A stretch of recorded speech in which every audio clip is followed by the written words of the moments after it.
साथियों, दिल्ली में ASOSE में एडमिशन होने के लिए रजिस्ट्रेशन शुरू हो चुके हैं और 23 नवंबर से रजिस्ट्रेशन हो रहे हैं। 22 दिसंबर 2023 लास्ट डेट है। और हमसे एक सवाल बार बार पूछा जाता है कि इसके लिए कौन एलिजिबल है, कौन इस फॉर्म को भर सकता है, कौन बच्चे इसमें दाखिला लेने के लिए योग्य हैं। तो हम आपको इस वीडियो के माध्यम से समझाते हैं कि इसमें कौन एलिजिबल है। तो आप समझने की कोशिश करेंगे कि इसमें कौन एलिजिबल है। तो ये देखिए कि इसमें एलिजिबिलिटी क्राइटेरिया, जब आप रजिस्ट्रेशन करेंगे तो रजिस्ट्रेशन करने के लिए जब आप आगे जाएंगे तो वहाँ पे ये गाइडलाइंस हैं और इसमें आप देखेंगे कि एलिजिबिलिटी क्राइटेरिया यहाँ पे रखा हुआ है।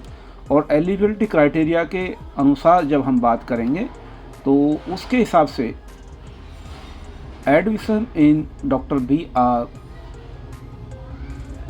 Schools of specialised excellence are open for student who are resident. तो इस बात को आप समझिए कि who are resident of NCT of Delhi, जो दिल्ली के निवासी हैं उनके पास वैलिड एक प्रूफ होना चाहिए दिल्ली का रहने का, एंड और दिल्ली के निवासी होने के साथ साथ जो बच्चे दिल्ली के रिकॉग्नाइज प्राइवेट या गवर्नमेंट एडेड स्कूल में पढ़ रहे हैं। और इसमें ये देखिए बोल्ड लेटर में लिखा हुआ है, both the residence and school condition need to be met to be eligible for admission in SOSE। यानी कि वो दिल्ली का निवासी भी होना चाहिए, उनके पास एक वैलिड प्रूफ होना चाहिए दिल्ली में रहने का।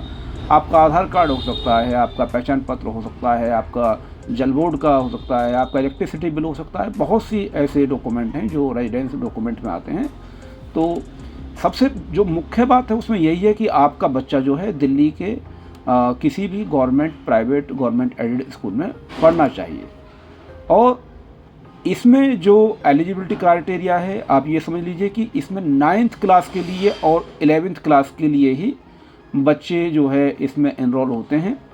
और इस तरीके से हम समझेंगे कि जो बच्चे जो 9th क्लास और 11th क्लास के लिए एडमिशन इसमें होंगे तो जो बच्चे अभी 9th क्लास में आएंगे, यानी कि अभी इस साल जो 8th क्लास और 10th क्लास में पढ़ रहे हैं, उन्हीं बच्चों को ये फॉर्म भरना है।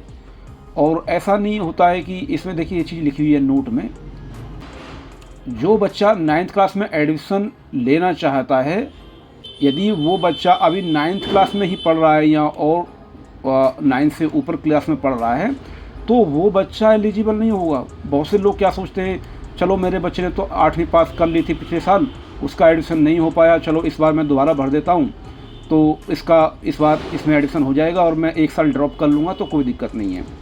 तो ऐसा इसमें नहीं होगा। आपका बच्चा करंट ईयर में 8th क्लास में पढ़ना चाहिए, उसको 8th क्लास जो है 2024 में पास करनी चाहिए, तभी वो एलिजिबल होगा। और ऐसा नहीं है कि किसी बच्चे ने 10th क्लास जो है 2023 में पास कर लिया है और वो सोचे कि अभी मेरा बच्चा 9th क्लास में 11th क्लास में आ चुका है, मैं एक क्लास ड्रॉप करा लेता हूँ, 11th क्लास में फिर से एडमिशन कर लूँगा, फिर भी वो बच्चा एलिजिबल नहीं होगा। इसमें एज क्राइटेरिया आप देख सकते हैं कि एज क्राइटेरिया जो एज कैलकुलेशन है वो 31 मार्च 2024 के अनुसार होगी।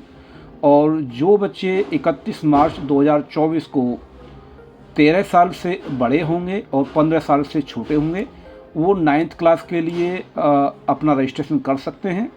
और जो 15 साल से बड़े होंगे लेकिन 17 साल से छोटे होंगे 31 मार्च 2024 को, वो 11th क्लास के लिए अपना रजिस्ट्रेशन कर सकते हैं। लेकिन इसमें एज रिलैक्सेशन भी एप्लीकेबल है, जो कि दिल्ली गवर्नमेंट का एक एज क्राइटेरिया का एक नोटिफिकेशन है, उसको आपको पढ़ना चाहिए। उस पर भी हम एक वीडियो बना देंगे कि वो एज क्राइटेरिया है क्या, उस पर कैसे कैलकुलेशन की जाती है, तो वो अप्लाई होगा। यदि इस कैटेगरी में आपको ऐसा लगता है कि मेरा बच्चा जो है ये 13 साल से तो कम हो रहा है 31 मार्च 2024 को और 15 साल से ज़्यादा हो रहा है, तो आपको फिर एज रिलैक्सेशन जो दिल्ली गवर्नमेंट का जो एक नोटिफिकेशन है उसको आपको पढ़ना चाहिए। रेगुलर स्टूडेंट जो करंटली रेगुलर स्टूडेंट हैं 8th क्लास में जो बच्चे पढ़ रहे हैं इन एनी रिकॉग्नाइज्ड स्कूल, जो दिल्ली गवर्नमेंट का प्राइवेट या सरकारी स्कूल है, वो एप्लीकेबल होंगे। और रेगुलर स्टूडेंट करंटली जो 10th क्लास में पढ़ रहे हैं वो 11th क्लास के लिए एलिजिबल होंगे। तो इस तरीके से हम ये समझते हैं कि ये जो एडमिशन है, तो हमको ये समझने की ज़रूरत है कि ये बेसिकली 9th क्लास के लिए और 11th क्लास के लिए ये एडमिशन हो रहे हैं। और यहाँ पे जो आपका एलिजिबिलिटी क्राइटेरिया है वो मैच करना चाहिए। उसके अकॉर्डिंग ही आपके बाद में जब एडमिशन होगा ये सारी एलिजिबिलिटी क्राइटेरिया चेक किए जाएंगे और आपके बच्चे के जब डॉक्यूमेंट वेरिफिकेशन होंगे एडमिशन के टाइम पे, तो ये सारी चीज़ें मैच होने के बाद ही आपके बच्चे का एक जो एडमिशन है वो कंफर्म होगा। यदि इस विषय में आपका कोई सवाल है तो आप अपना सवाल हमसे पूछ सकते हैं और हम आपकी हर संभव मदद करने की कोशिश करेंगे।